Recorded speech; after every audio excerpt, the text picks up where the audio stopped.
Hello friends, welcome back to my channel earth mom Dehradun. मैं हूं ज्योति और वेलकम है आप सभी का मेरे चैनल में। अगर आप चैनल में नहीं जुड़े हैं तो प्लीज़ चैनल को सब्सक्राइब करे बिना बिल्कुल मत जाइएगा, और जिन्होंने ऑलरेडी चैनल को सब्सक्राइब किया हुआ है आप लोगों का दिल से धन्यवाद। तो चलिए आज का रिएक्शन वीडियो शुरू करते हैं।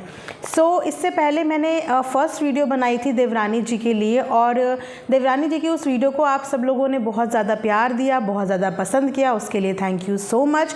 आज फिर से मैं एक और देवरानी जी के ऊपर वीडियो लेके आई हूँ, क्योंकि मैं देख रही हूँ कि आजकल चारों तरफ दो चीज़ें ना बहुत ज़बरदस्त तरीके से हाईलाइट हो रही हैं।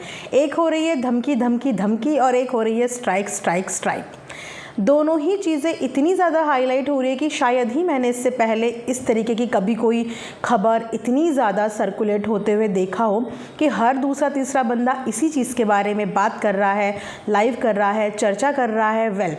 दोनों ही चीज़ें हैं तो बहुत सेंसिटिव, क्योंकि स्ट्राइक इज़ समथिंग जिससे किसी का भी चैनल ख़राब हो सकता है, और इसीलिए इस चीज़ को लेके लोग थोड़ा सा टेंशन में भी होते हैं और थोड़ा सा इस चीज़ को लेके सेंसिटिव भी होते हैं। और दूसरी चीज़ है धमकी धमकी। अगेन धमकी लेना, धमकी देना, ये अगेन एक क्राइम होता है। ना तो कोई ये चीज़ें करता है, ना ही ये चीज़ें कोई अपने लिए बर्दाश्त करता है, लेकिन ये दोनों ही चीज़ें इस वक्त पे बहुत ज़्यादा हाईलाइट हो रही हैं। अब इसका पूरा रीज़न बहुत सारे लोगों को ऑलरेडी पता है, मेरे से ज़्यादा ऑडियंस यहाँ पे अपडेट है, क्योंकि मेरे को भी बहुत सारी चीज़ों के बारे में ऑडियंस ही आगे कमेंट सेक्शन में बताती है। आप लोगों को बहुत ज़्यादा कुछ बताने की आई डोंट थिंक सो कि कोई ज़रूरत है, क्योंकि आप लोग ऑलरेडी बहुत ज़्यादा अपडेटेड हैं। अब यहाँ पे बात करते हैं कि ये धमकी वाला मैटर आखिर हाईलाइट हुआ कैसे। ये मैटर हाईलाइट हुआ फ्रॉम द डे जिस दिन से देवरानी जी का वीडियो आया था, और देवरानी जी ने अपनी वीडियो में बहुत सारी बातें बताई। उन्होंने धमकी से रिलेटेड बातें बताई, उन्होंने रोने धोने से रिलेटेड बातें बताई, उन्होंने फ़ोन कॉल से रिलेटेड बातें बताई, और तो और उन्होंने ये भी बोल दिया कि मैं किसी से भी डरती नहीं हूँ, और अपनी बात रखने के लिए वो ससुराल में कंफर्टेबल नहीं थी, इसीलिए उन्होंने मायके को अपनी बात रखने के लिए कंफर्टेबल समझा, और जितनी भी उन्होंने वीडियो बनाई अभी तक वो अपने मायके से ही बनाई है।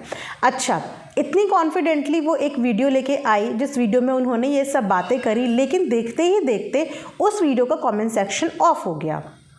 अभी देवरानी जी जिस चीज़ के लिए लड़ रही थी वो था कम्युनिटी एंड कमेंट्स।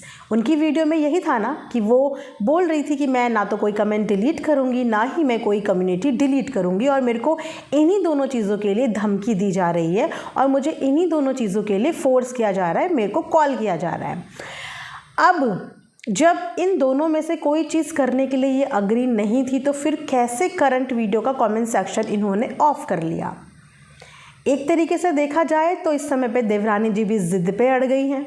उनको वो पर्टिकुलर कम्युनिटी डिलीट नहीं करनी, उन्हें वहाँ के कमेंट्स छेड़ने नहीं, डिलीट नहीं करने, लेकिन जो वीडियो उन्होंने डाला उसका कमेंट सेक्शन उन्होंने ऑफ़ कर दिया।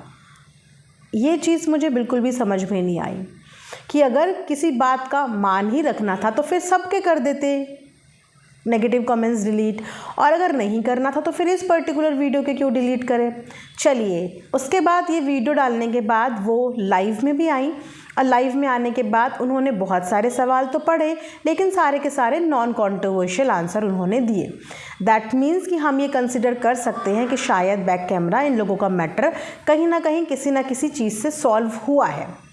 अब अगर बात करें लास्ट नाइट की लाइव की, जो कि दीदी जी की भी थी, तो दीदी ने भी अपनी लाइव में ये बात बोली कि जो धमकी धमकी कर रहे हैं, अगर उन्हें वाकई में मैंने धमकी दी है तो उन्हें बोलिए जाके इस चीज़ की कंप्लेन कराएं। एग्जैक्टली आज के डेट में कौन किसी की धमकी लेता है? क्या आप किसी की धमकी अपने लिए बर्दाश्त करेंगे? अगर कोई आपको सामने से धमकी दे रहा है तो आप क्या उसकी धमकी बर्दाश्त करेंगे, या फिर आप अपने लिए स्टैंड लेंगे, उस धमकी का विरोध करेंगे? धमकी तो कोई किसी की नहीं लेता। तो उन्होंने भी यही बात बोली कि अगर आपको धमकी मिली है तो आप उस धमकी का स्टैंड लीजिए। अब समझ में नहीं आ रहा कि कोई अगर आपको डरा रहा है तो आप डर क्यों रहे हो? क्या अगर आप कहीं पे गलत नहीं हैं तो आप कभी किसी से डरेंगे? आप कभी किसी की धमकी लेंगे अगर आप कहीं पे गलत नहीं हैं? हाँ, अगर आप कहीं ना कहीं पे गलत है तो शायद आप घबराएंगे भी, आप पैनिक भी होंगे, है ना। और यहाँ पे सोचने वाली बात ये है, जस्ट एक थॉट मेरे माइंड में आया कि जो उस घर पे नहीं है, पिछले 4-5 साल से नहीं है, उस इंसान की इतनी वैल्यू है कि आज भी वो इन लॉज उनकी बात सुनते हैं और जो पिछले इतने सालों से उस घर में है, उनकी सेवा कर रही है, उनके साथ है, और आज भी अपनी वीडियो में उन्होंने आई थिंक कल उन्होंने अपनी लाइव में बोला कि वो 1-2 दिन के अंदर ससुराल वापस चली जाएंगी क्योंकि पापा जी की तबीयत ठीक नहीं है। तो जो बहू उनकी इतनी टेक केयर कर रही है, उस बहू को चुप रहने को वो बोलते हैं और एक उस बहू को सपोर्ट करते हैं जो उनके साथ 3-4 साल से नहीं है। कुछ तो ऐसा कनेक्शन होगा, कुछ तो ऐसी बात होंगी जो शायद बातें हमें ऑन कैमरा अभी पता ही नहीं है कि जो इंसान उस घर में नहीं है उसकी वैल्यू इतनी ज़्यादा है, और जो इंसान उस घर में है उसकी वैल्यू कैसे कम है कि उसको चुप कराया जा रहा है, कि उसको चुप रहने के लिए बोला जा रहा है। चीज़ें थोड़ी सी ड्रामेटिक हैं, बट आई डोंट नो कि इस चीज़ का कोई भी कंक्लूजन निकलने वाला है, क्योंकि कमेंट्स ऑफ करना इज़ इक्वल्स टू कि अब कुछ भी आगे नहीं होने वाला। जब उनसे कमेंट सेक्शन में लोगों ने उनकी लाइफ के दौरान में सवाल पूछा कि आपने कमेंट सेक्शन ऑफ क्यों किया, तो उन्होंने बहुत सरलता से इस बात का जवाब दिया कि मैंने इसीलिए ऑफ़ किया, ये मेरा पर्सनल रीज़न है ऑफ़ करने का, और इसीलिए मैंने ऑफ़ कर दिया, क्योंकि शायद स्ट्रेस नहीं लेना चाहती होंगी या फिर बैक कैमरा कोई चीज़ें सॉर्ट हुई होंगी, कुछ तो ऐसा मैटर हुआ होगा। थोड़ी चीज़ें देखिए ऑकवर्ड तो हुई हैं कि सडनली इनका उस टाइम पे कम बैक करना, जहाँ पे इनका लास्ट वीडियो 2 महीने पुराना है, और अगर इनकी लास्ट लाइव की बात करें तो वो भी आई थिंक 1-आध महीने पुरानी है। उसके बाद ऑल ऑफ सडन उसी टाइम पे अपनी लाइव और अपने चैनल को कंटिन्यू कर देना, जिस वक्त पे दीदी जी का एंगेजमेंट वगैरह सब कुछ ट्रेंड में चल रहा था, उसी ड्यूरेशन में इनकी एंट्री हुई। इनकी एंट्री को मैं गलत नहीं बोलती कि आपकी एंट्री गलत हुई, ना ही मैं इस स्टेटमेंट को गलत बोलती हूँ कि आपने ये बोला कि हमें नहीं बुलाया तो ना को ना ही बोलेंगे कि नहीं बुलाया, लेकिन कुछ तो दोनों के बीच में चीज़ें हैं यार, कुछ तो ऐसी चीज़ें हैं कि इनका थोड़ा सा बोलना सामने वाली बंदी को भी इतना बुरा लग गया। कुछ तो हुआ होगा ना, कुछ तो पास्ट में ऐसी चीज़ें हुई होंगी कि दोनों के बीच में अनबन है, वरना बोलते हैं बिना चिंगारी तो कहीं भी आग नहीं लगती, आग वहीं पे लगती है जहाँ पे चिंगारी होती है। अब इन दोनों के मैटर में कौन सही है कौन गलत है, ये हम लोग बिल्कुल भी वीडियो देख के तो जज नहीं कर सकते। इसीलिए मैंने अपनी पहली वीडियो में भी आप लोगों से समय मांगा था कि मुझे इनके देवरानी के बारे में बहुत सारी चीज़ें नहीं पता है, इसीलिए मैं कॉन्फिडेंटली उनका ना तो सपोर्ट कर सकती हूँ, ना ही उनके लिए कोई भी स्टैंड ले सकती हूँ। रीज़न बिहाइंड कि मैं उनको जानती ही नहीं हूँ, और कितना ही कोई किसी को जाने, 5-10 मिनट की वीडियो में तो कोई भी इंसान अपना बेस्ट ही दिखाता है, कोई भी इंसान अपना विकराल रूप तो नहीं दिखाएगा ना, हर इंसान अपना बेस्ट ही दिखाने आता है, और उस बेस्ट से हम ये जज नहीं कर सकते कि क्या ये अपनी रियल लाइफ में ऑफ कैमरा भी बेस्ट है या बेस्ट नहीं है। लेकिन अगर कुछ चीज़ें इनको समझ में आई हैं और इन्होंने अपनी पर्सनल इश्यूज़ को ज़्यादा बढ़ाते हुए ना उस कमेंट्स का कमेंट सेक्शन ऑफ कर दिया, तो इट्स अ गुड इनिशिएटिव कि ठीक है, अगर अपने रीजंस की वजह से किया है कि आपकी पर्सनल लाइफ इस चीज़ से हैम्पर हो रही थी, या पर्सनल लाइफ में प्रॉब्लम हो रही थी, या परिवार में प्रॉब्लम हो रही थी, और उस कारणवश अगर आपने ये चीज़ करी है तो ये चीज़ बहुत अच्छी है। तो फिर लड़ाइयाँ किसी चीज़ की ही नहीं है, क्योंकि सबसे पहले होता है हमारा मेंटल पीस, और अगर कोई भी चीज़ हमारे मेंटल पीस को डिस्टर्ब कर रही है, हमारी पर्सनल लाइफ को इम्पैक्ट कर रही है, तो सबसे पहले हम वहीं पे सोल्यूशन निकालते हैं कि ऐसी क्या चीज़ें हो रही है जिसकी वजह से हमारी लाइफ डिस्टर्ब हो रही है। एक की ज़िंदगी बसने वाली है और एक की बसी बसाई ज़िंदगी है, दोनों की ही लाइफ इम्पॉर्टेंट है, दोनों का ही सुकून इम्पॉर्टेंट है। और अगर दोनों की कोई भी एक्टिविटी एक दूसरे के सुकून के बीच में आ रही है, तो किसी ज़माने पे किसी टाइम पे रिश्तेदार तो थे ना, रिश्तेदार तो इनफैक्ट अभी भी हो ना, तो उस रिश्ते की लाज में और उस रिश्ते को अंडरस्टैंड करते हुए वो अच्छा डिसीज़न एक म्यूचुअली ले लेना चाहिए। अब मैंने कुछ जगह पे ये चीज़ें भी सुनी कि इनकी देवरानी के चैनल पे स्ट्राइक आई है, और स्ट्राइक आने की वजह से क्या इनका ये जो सारा परिवर्तन है ये हो गया। इस चीज़ के पीछे भी एक अलग रीज़न सामने आया कि किसी की लाइव थी, एक फेलो रिएक्शन चैनल की लाइव थी, जिसकी लाइव में कुछ इनकी देवरानी के नाम की आईडीज़ आने लगी और आके बताने लगी कि मेरा चैनल ख़राब कर दिया, मेरे चैनल पे स्ट्राइक मार दिया, मतलब काफ़ी सारी चीज़ें बोलने लगी। उस समय पे वो भी शायद आइडेंटिफाई नहीं कर पाए कि ये जो बोल रही हैं ये रियल में है कौन। लाइव एंड होने के बाद जब उन्होंने इस चीज़ को क्रॉस चेक किया, तो उन्हें पता चला कि शायद जो इंसान पूरी देवरानी का नाम लेके फेक आईडी बना के आया था वो एक्चुअल में इनकी देवरानी थी ही नहीं, वो कोई और ही थी। और उन्होंने यूट्यूब पे ये ह्यूमर फैला दिया कि इन्होंने अपनी जेठानी को स्ट्राइक दे दी है।